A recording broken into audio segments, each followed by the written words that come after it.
buuggan aan gacanta ku hayo waxa qoray Mawlid Maxamed Xaashi oo ah xoghayaha gaarka ah madaxweynaha muddo dheer runtii xoghaye ahaa oo wax badan og runtii waxa ilaahay mahadiya maanta in buuga uu noo soo baxay lagu magacaabo diiwaanka dhacdooyinka Soomaaliland oo qoray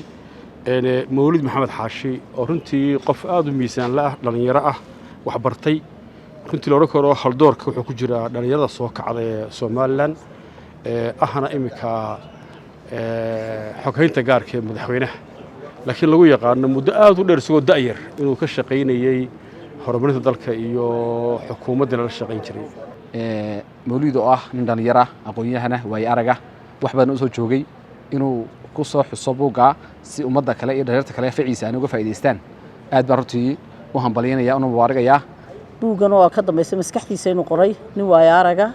aqoon-yahana in badan soo dadaalay Mawlid Maxamed Xaashi oo aan leeyahay aqliga Ilaahay ku siyaadiyo aad iyo aad baan u hambalyeynaya waana soo dhaweynayaa waxaan ugu baaqayaa dadkeena inay ka qayb galaan isla markaana si taariikhda Soomaaliland wax uga ogaadaan inay buugan aad iyo aad loo iibsado dadka reer Soomaaliland baan ugu baaqayaa bismillaahir rahmaanir rahiim waxa gacantayda soo galay oo la ii dhiibay waxa weeye maanta buugu qoray xogayaha madaxweynaha Mawlid ninkaas oo ah nin muddo badan ka shaqeynayay xarunta madaxtooyada siyaasadda Soomaaliland iyo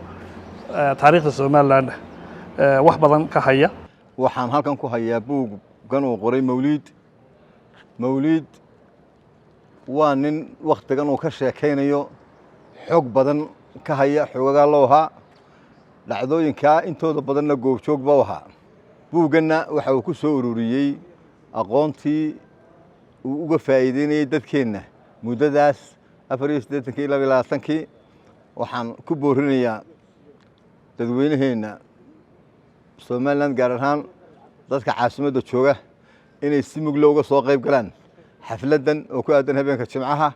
khayr badan baan rajaynaynaa waa inaynu dhalinyarada wax qortana